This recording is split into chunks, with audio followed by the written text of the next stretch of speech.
5 minutos en la mañana.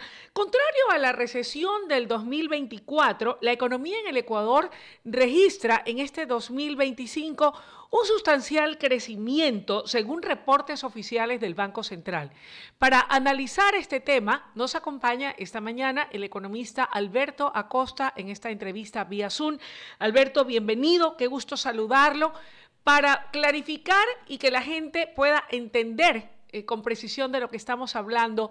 ¿Cómo cerró la economía en el 2024 y qué cambios se han experimentado en lo que va de este año 2025? Lo escucho, bienvenido. Muy buenos días, un gusto estar con ustedes. Vemos que 2024 fue un año muy complejo, donde la economía se contrajo 2%. Fue un año afectado por en la crisis de inseguridad, incrementos impositivos fuertes y terminamos el año con apagones. Pero la situación está cambiando para este año. Vemos que la economía está en una fase de repunte. ¿Qué es lo que ha sucedido? Es que a pesar de que el año pasado fue muy complejo, tuvimos un sector exportador fuerte, sólido, que siguió creciendo a pesar de las dificultades del año. Y eso permitió que tengamos un superávit comercial gigantesco. Superávit comercial porque las exportaciones crecían en un entorno en donde la economía interna estaba deprimida y las importaciones caían. Entonces, el año, en los acumulados de 12 meses a mayo, tenemos un enorme superávit comercial, 7.000 millones de dólares, 3.000 millones más que un año antes. Las remesas también han sido muy fuertes. Las remesas acumulado a marzo suben en 1.200 millones de dólares. El incremento es 1.200 más que un año antes, 22% más. Y finalmente, el gobierno también ha recibido financiamiento externo neto, es decir, es más lo que recibe del Fondo Monetario y multilaterales que lo que tiene que pagar, alrededor de 1.000 millones. Todo este dinero se ha acumulado en la economía, tenemos este momento una economía muy líquida, los depósitos han subido aceleradamente y están poco a poco transformándose en crédito. Este es el inicio de la recuperación económica que ya la estamos viendo en algunos indicadores. Por un lado, ya salieron las cifras del PIB del primer trimestre del año y se puede observar cómo se registró un crecimiento de 3,4%. Esta no solamente es por lado del PIB, sino si vemos otros indicadores económicos, todos corroboran que estamos en una fase de recuperación económica. Ahora, hay un viejo adagio popular que dice fácil es llegar, lo difícil es mantenerse. Celebro como la que más el hecho de que vayamos yendo hacia esa recuperación que se puede advertir como usted en su calidad de experto en finanzas y economía nos deja entrever y nos explica en cada una de las aristas. Pero, ¿qué es lo que debemos hacer o qué deberá hacer el gobierno nacional y cada uno de los actores de la economía para lograr mantener ese crecimiento y, por qué no, superarlo de acuerdo a las proyecciones que se tengan? Bueno, ese es un tema fundamental porque la economía se está recuperando y vemos cómo eso se ve reflejado en muchos indicadores. Ya vemos también el indicador del empleo adecuado. Se han creado nuevos empleos adecuados en el último año, una cantidad importante. Vemos cómo está reduciéndose la pobreza en el último año. Todos son indicadores positivos. Pero hay que saber que el punto de partida es una situación compleja, un país donde todavía hay muchos desafíos. Entonces, tenemos que tener buenos resultados, no por un año, sino por varias décadas. Y por otro lado, no podemos contentarnos con un crecimiento del 3%. Tenemos que crecer a ritmos por encima del 5% para poder salir del subdesarrollo, al menos en esta o la generación de nuestros hijos o nuestros nietos. Entonces, eso implica reformas estructurales. Es el gran desafío. El gobierno tiene que aprovechar este viento de cola que tiene, que es una economía que se está reactivando, para hacer esas reformas estructurales que le van a dar ese impulso para que el crecimiento no solo sea de probablemente un 3% este año, sino que alcance un 5%. Y no solamente por 1 o 2 años, sino por la próxima década o 2 décadas. ¿Y qué tipo de reformas son? La primera, eliminar barreras de entrada a la inversión privada y desregular la economía. ¿Qué significa esto? Tenemos que la cuarta parte de la economía, el 25% de la economía, es un monopolio estatal. Esos son los mal llamados sectores estratégicos, en donde se limita la inversión privada y la inversión privada es tan solo, por constitución, la constitución lo dice, y la inversión privada es tan solo la excepción a la regla. La regla es del monopolio estatal, la excepción es la inversión privada. Estamos hablando de petróleo, electricidad, minería, telecomunicaciones. Los sectores que más inversiones atraen en el mundo son los que en el Ecuador se crearon candados para limitar esa inversión. Hay que eliminar esos candados, que la inversión sea bienvenida en todos los sectores, todo tipo de inversión, pública, privada, mixta. Queremos más inversión porque es la única ruta para salir del subdesarrollo. Segundo, tenemos que abrir el sistema financiero al mundo, hay que modernizar el sistema financiero, transformarnos en un gran centro financiero internacional. Tercero, hay que seguir apostando por el libre comercio, lo estamos haciendo, hay que seguir con esa política, firmando acuerdos comerciales, llevamos décadas de atraso frente a Colombia o Perú.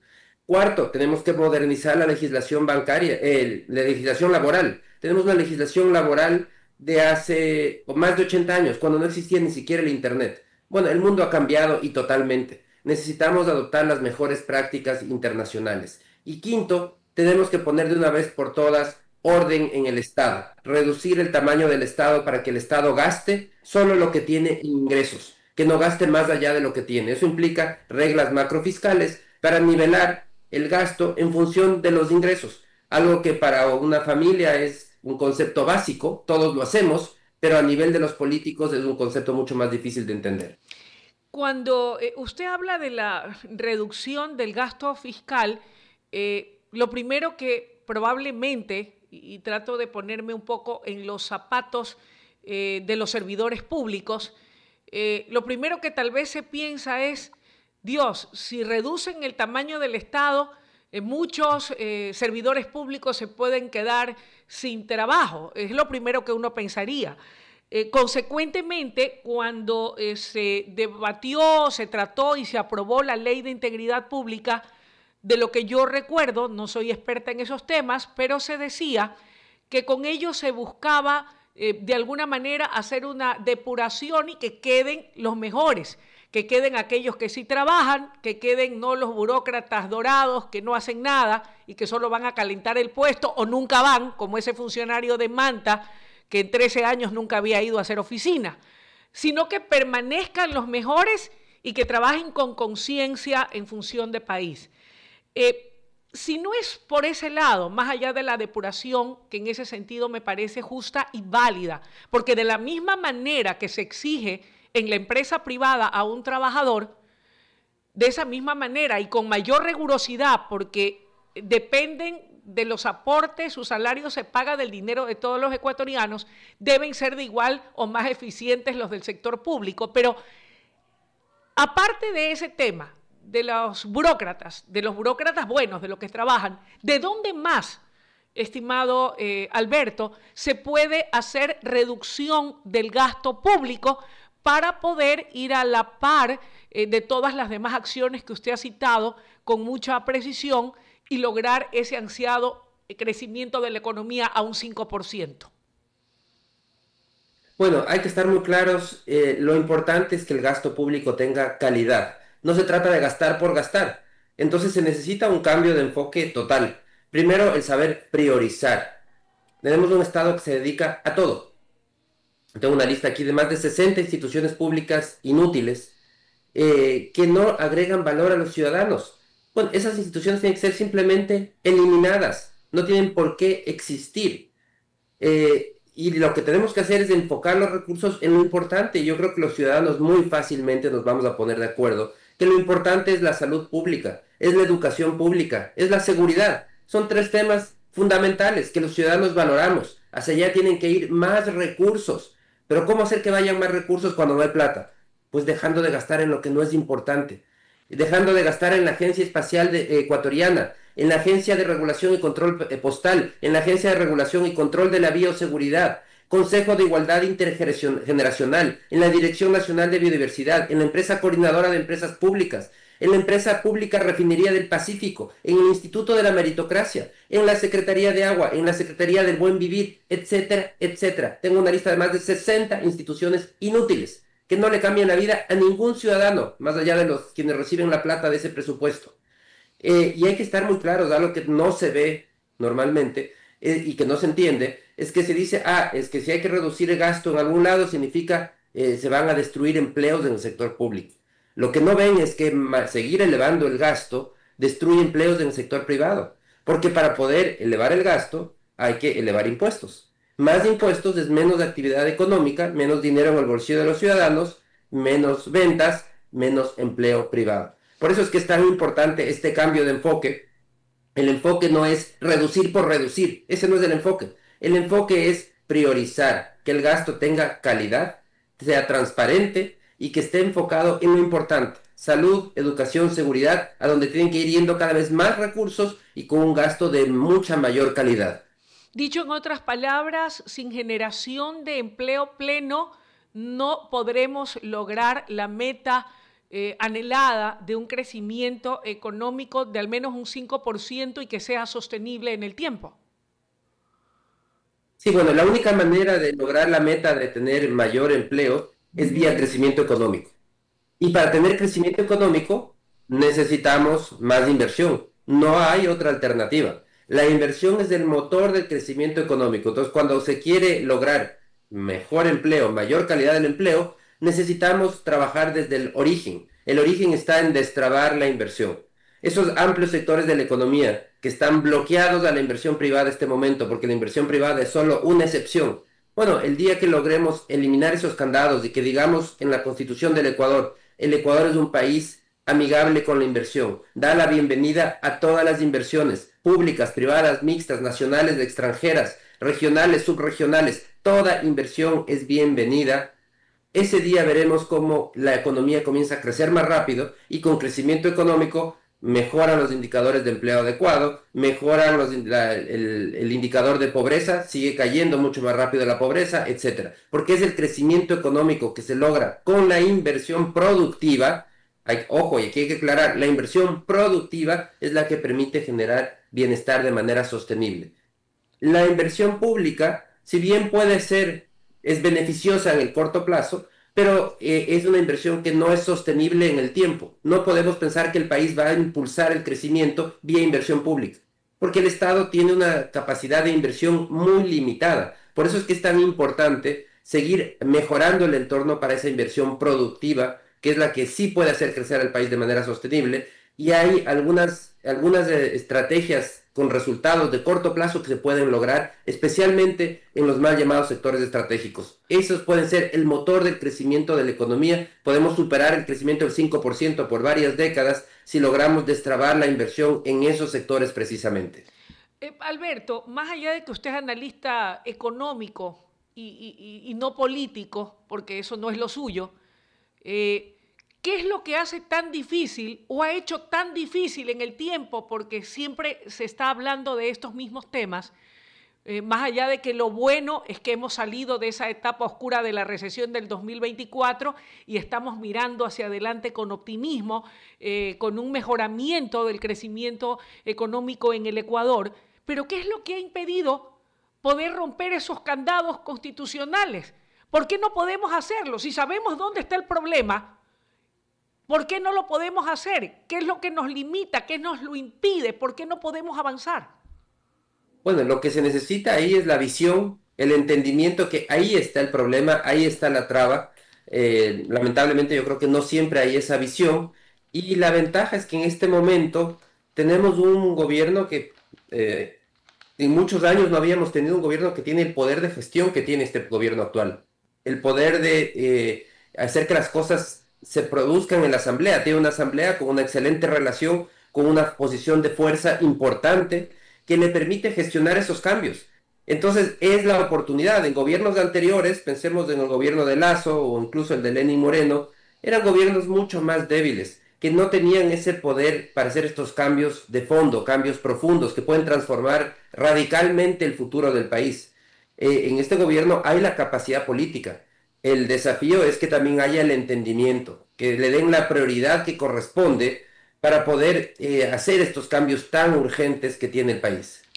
Alberto, yo revisaba uno de los boletines de análisis semanal y en ellos usted hacía referencia al tema de la aprobación de la Ley de Integridad Pública por parte del Poder Legislativo, que había permitido cambios profundos dentro del sistema financiero nacional.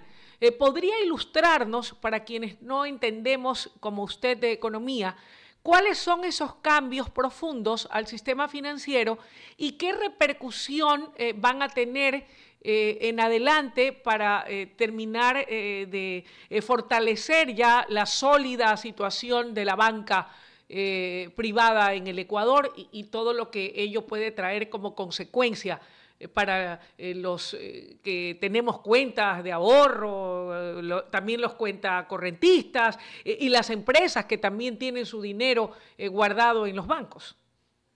Mire, la reforma trae un tema importante, que es la unificación de la Junta Monetaria y Financiera. Antes eran dos juntas, lo cual era un absurdo, porque si algo adolece la regulación bancaria y financiera en general en el Ecuador, es de esa dispersión, infinidad de instituciones. En el Ecuador nos encanta con cada ley crear una nueva institución. Bueno, es lo que teníamos. Teníamos unas juntas de regulación monetaria y financiera separadas. Bueno, ahora se unifican en una sola junta de política monetaria y financiera. Esto es positivo porque reduce esa fragmentación en la regulación y en la toma de decisiones. Eso es muy importante, yo creo que ese es un cambio muy positivo.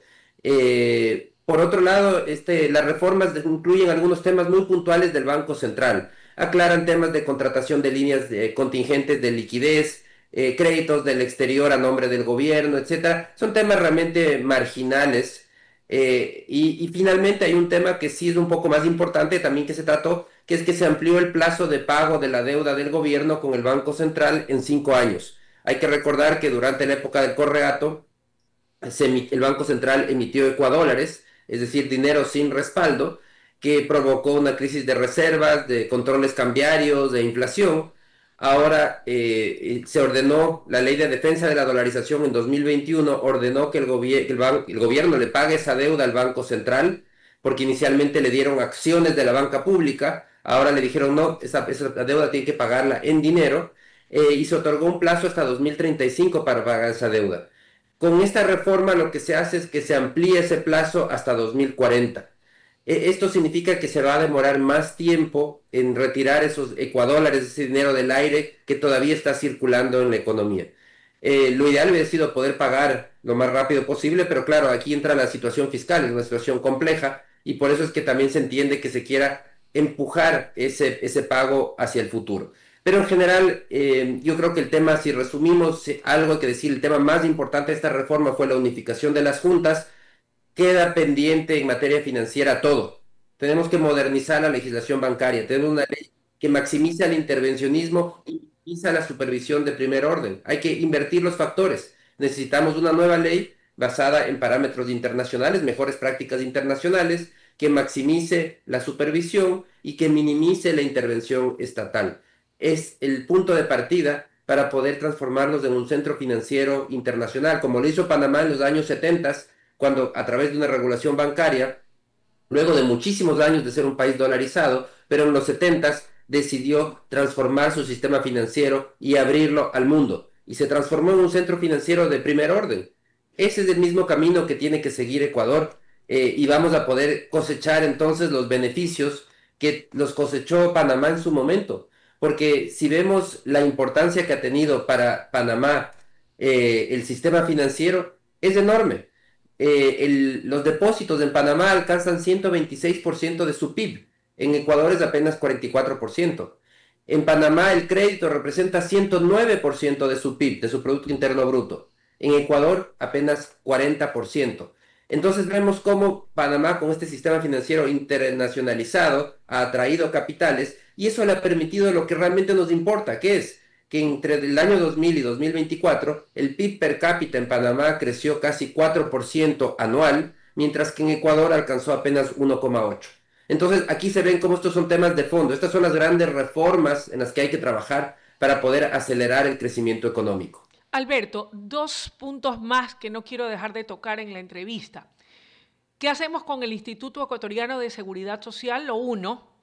Y lo segundo, en una economía ya dolarizada, ¿qué razón de ser tiene el Banco Central del Ecuador? A ver, con el tema del IES, el IES este momento es insostenible, está consumiéndose sus ahorros, es como una persona que gasta más de lo que le ingresa y que la manera de hacerlo es sacando del chanchito lo que tenía ahorrado. Esa estrategia funciona por algunos años hasta que se acabe el chanchito. Y entonces colapsa todo y hay que enfrentar la realidad. Bueno, tenemos que actuar como adultos y conocer que existe un problema, que el IES está quebrado y necesitamos saber la verdad, el IES está quebrado. Y eso significa que debemos tomar medidas antes de que lleguemos a una situación extrema. No esperemos para el colapso final para decir, ay, sí, ahora sí nos toca tomar correctivos. Tomemos los correctivos a tiempo. ¿Y cuáles son esos correctivos? Es muy sencillo. Hay que nivelar los egresos frente a los ingresos. Muy sencillo decirlo, muy difícil hacerlo. Y porque implica decisiones políticas. Y yo creo que esto se debería consultar a los ciudadanos, darles opciones y que los ciudadanos decidan qué prefieren que suceda con la seguridad social, que se consulte a todos los afiliados y se diga si prefieren, qué servicios quieren que se reduzcan o que se cobre por esos servicios, porque esa es una alternativa, es cobrar por servicios opcionales o reducir ciertos servicios o elevar el valor de las aportaciones. Que los ciudadanos escojan las distintas opciones, que hagan un cóctel donde mezclen las opciones, presentarles distintas alternativas y que sean los afiliados quienes decidan por dónde debe ir esa solución a la seguridad social. Lo que sí tenemos que estar muy claros es que si no hacemos nada, la seguridad social va a colapsar más temprano que tarde. ¿Y eso qué significa? Que no va a poder pagar a los afiliados por sus jubilaciones, no va a poder pagar por las prestaciones médicas a los proveedores, no va a poder comprar medicamentos, etcétera. Ese es el gran desafío. Ahora, en relación con la segunda pregunta, el Banco Central.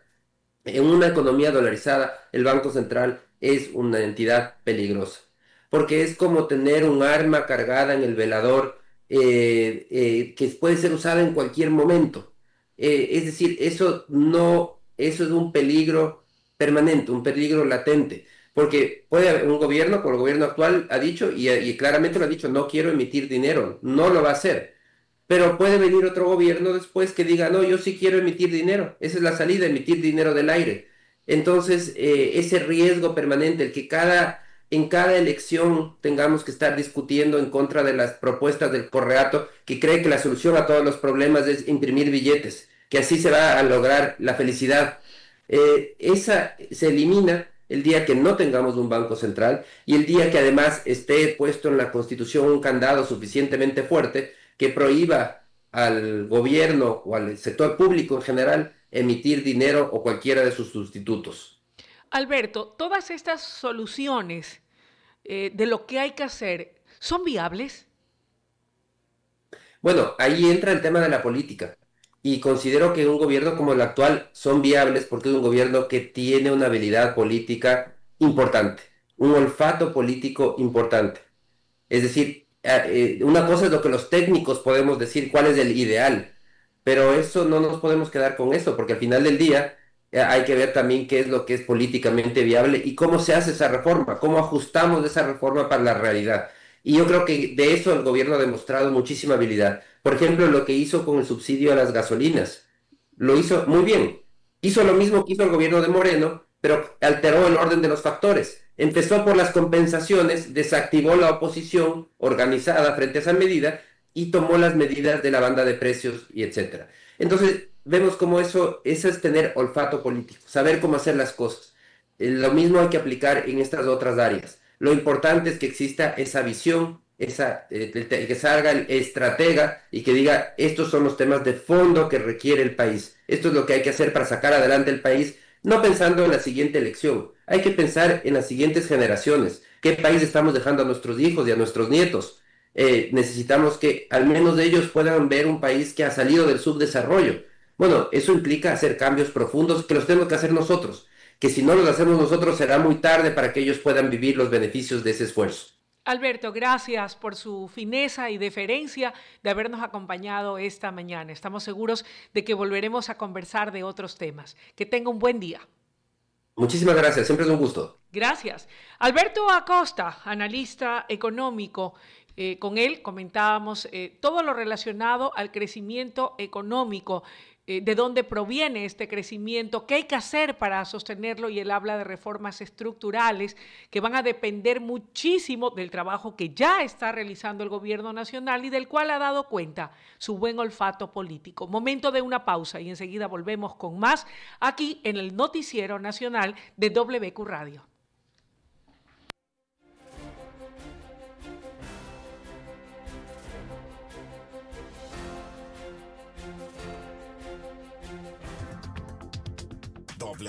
WQ 102.1 FM.